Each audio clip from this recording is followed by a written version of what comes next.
Hello, everybody, and welcome to today's Full Potential Show. I'm James Rick. This is your number one non-boring source for personal development. Today on the line, we have Mindy Halleck. She's an author, Romance and Money, 12 Conversations Every Couple Should Have. Simple tips to improve your finances and your relationship. That's what we're going to talk about today. You can learn more about Mindy and her book at romanceandmoney.com. Two very important and relevant conversations to all human beings. Mindy, we're so glad to have you on the show today. Thanks for being here. Thank you. I'm excited to be here. Well, like I said, this is such an important mixture of topics, and really this is the cause of most conflicts in relationships, right? Money is the white elephant in the middle of the room. Absolutely. Therapists will tell you it's one of the top reasons for divorce. And conflict and fights and all kinds of craziness. What got you into this? Well, a long career, 20 years counseling couples and singles and widows and everybody anybody that has money. I was counseling them for a long time. And then I wrote an advice column, a financial advice column for a bridal magazine for 10 years. And so I realized that the questions I were getting were, generally the same or around the same topic. So I thought I'd put it together in a book so that people could have a more easily digestible path to understanding what they needed to do in their relationships to help their relationships. We know that there's 2.5 million marriages a year, one in the United States, and 1 in 5 will end in divorce. Is it 1 in 5? I thought it's more like 50-50. Well, it's pretty bad. I'm talking within the first year is what I'm saying. Oh, within the first year. Yeah. Okay. Wow. Okay. Yeah. And so you're finding out as this therapist, as this coach, that a lot of these problems are revolving around money, and you're like, I'll just package these two together. Here's your relationship and your money solution in one package. Absolutely. Let's face it, nothing's more devastating to your romantic desires than having financial stress. Amen. And they're directly... Any kind of conflict, anything that's causing you to resent, that's causing you stress, it's going to put a damper on that sexual fire. That's an understatement, yeah. It could be a lot worse. Yeah. All right, so here you are, and you're in this new relationship, and money is starting to become an issue. What are some of the conversations these couples should be having? How should they address each other? How should they openly discuss this? What are some of the ground rules? Well, oh boy, ground rules. I think ground rules are different for every relationship. Some relationships, the people are going to be 18 years old. Some, they're going to be 80. And I've had them all, sitting at my desk. But one of the most important ground rules is that you really need to start asking questions, which is why I wrote the book. It's about communication. And you need to ask those questions before you're even in the relationship. So this needs to start before. What are some of the key questions I should ask, maybe on the first date? Do you have children? Because some people get into relationships and don't know that their brand new spouse that they're madly in love with has child support on 3 kids until it's way too late. Really? Oh, yeah. It doesn't even come up? No, you'd be surprised how often it doesn't come up. Wow. Yeah. Oh, by the way, thanks for the marriage proposal. Yeah. You've actually just got an instant family. 3 exactly. kids. And debt for 18 years. And debt for 18 years.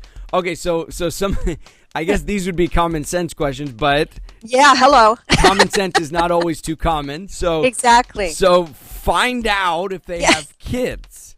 Would be the first question. Okay. What are some other questions that maybe aren't so obvious? My husband loves to tell the story that on our 3rd date, I told him there wouldn't be a 4th date if I couldn't see his credit report. Really? Yeah. And, and it's not because if he had bad credit, I wouldn't see him again. That wasn't it. I needed to know what I was getting into. Well, and then he obviously knew what he was getting into at that moment. Oh, yeah. So, all right. So is this what you should do? Should you ask for the credit report? Yeah, well, I don't think you necessarily have to ask for it on the 3rd date. I just, at the time I was a mortgage broker, and every single day of my life I sat with unhappy people or people that didn't ask questions at my desk, and so I was a little hyper vigilant. Wow, yeah. So these credit report websites could easily evolve into dating websites, right? Hey, I've matched you with another 7.0. Hey. You'd be surprised how important that is to some people, and I don't want to put that out there because bad credit happens to good people. And especially in these times. Oh my goodness, yeah. So, you certainly don't want to waste someone's value or whether or not you're going to fall in love with them based on their credit report, unless that credit report shows that they had child support liens and you didn't know they had children, because then right there you have a liar on your hands. Okay, so you're not looking necessarily at the credit rating. No. You're looking at the undisclosed behavior. stuff. It's behavior.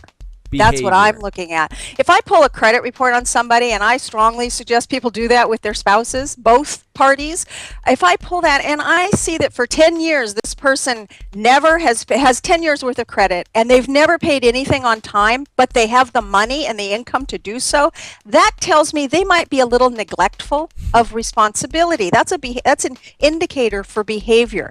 If I see they have a 10-year credit report history and they've for 7 years had impeccable credit on whatever debt they had, and in 3 years they never paid anything on time, I would ask them, did something happen? Generally, that's indicative of a job loss, a death in the family sometimes. A lot of things can impact your credit.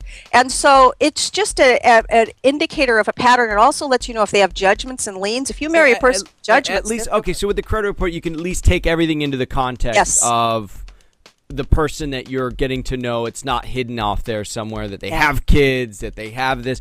You can take it into the greater context of the evaluation process that happens as you continue to date.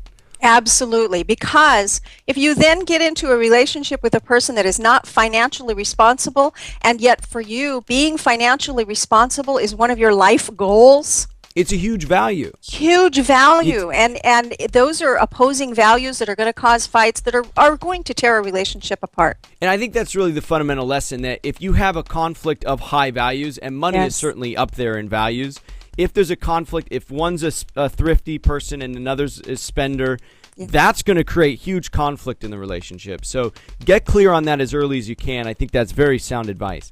On my website, there's an interview that I did with MSN Money Magazine, and it's called Beware of the Big Spender. So if people want to kind of explore this a little bit more about dating and what to look out for on a date, go ahead and read that article. It's up on my website. Okay, and that's romanceandmoney.com? Romanceandmoney.com. What are some other quick tips you could offer folks that are like, okay, this is interesting. I want to make sure that people are aligned. We have the same values, and I want to make sure this romance and money stuff sort of jives for me.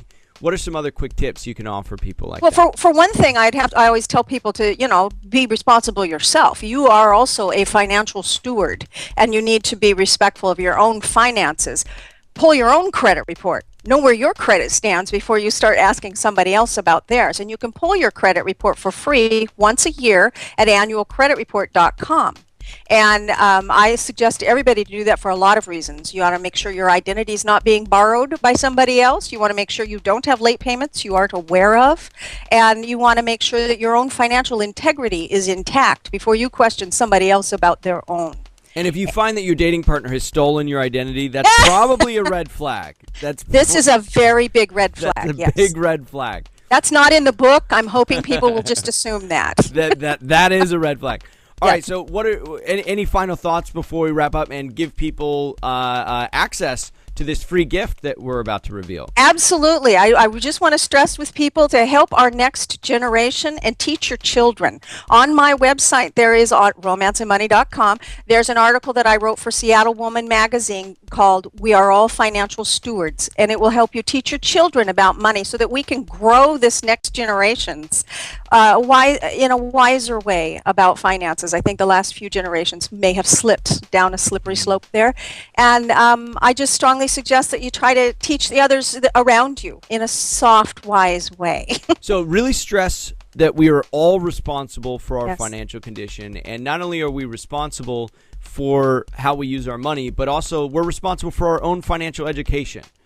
Absolutely. And that's something we have to take the reins on every day, because the banks and everything else, they're not going to teach you. They're going to teach you how to spend your money, how to use interest and all that stuff for their gain. You are responsible for your financial education. And there's a million tools out there that you can use to educate yourself. I've got several listed on my website, but they're all over the internet, and there's good ones. They're free. There's no excuse to not be educated in your own financial world. No excuse. And this romance and money business is also part of that financial education in collaboration with a partner. Where can we pick up a free copy of your book for the first 5 that respond to this immediately, where can they go? Email Full Potential. Email Stacy at fullpotential.com. Say you want a free copy of Romance and Money. If you're one of the first 5 to email Stacy, STACEY, at fullpotential.com, we will get your email over to Mindy, and she will get you a free copy of Romance and Money, 12 conversations every couple should have. Very generous offer on the Full Potential Show here today. Mindy, thank you so much for your time and being here. My pleasure. I loved it. I wish we had more time. Lots of fun. I do too. Lots of fun. And hopefully we take this business serious. I mean, relationships are such a lifelong decision. You got to make sure that your values are in alignment. Otherwise, it's rough roads ahead. So this is a really important topic. Mindy Halleck, romanceandmoney.com. And for everybody watching and listening right now, if you want to get a free copy, you can email Stacy at fullpotential.com. If you're one of the first 5, you will get a copy. And be sure and like and subscribe the Full Potential Show so you can get more great insights from people like Mindy and freebies that you'll only find right here on the Full Potential Show. Thanks again, Mindy. Have a great afternoon. Thank you, Rick. Nice meeting you. Nice meeting you too. Take care. All right. Bye. Bye-bye. Well, that concludes this week's episode of the Full Potential Show, your number 1 non-boring source for personal development. I'm James Rick, and if you want to get more positive programming for your brain absolutely free on a weekly basis, just visit fullpotential.com. If you like the Full Potential Show, you're going to love the Full Potential Club. What would you like most as a Full Potential Club member? Be 2 to 3 times more productive? Do what you're passionate about? Have more energy? Reduce your work hours? Travel the world? Enjoy an amazing lifestyle on a frugal budget? What if you could do them all? James Rick has been there and done it in ways that few people have. For anyone serious about taking their life or business to the next level, you've got to do more than just watch. You've got to do. Join James Rick and other like-minded people for an incredible $10 a month at fullpotential.com/club. Be educated. Be empowered. Be the best version of you. fullpotential.com/club. Try it free for 30 days.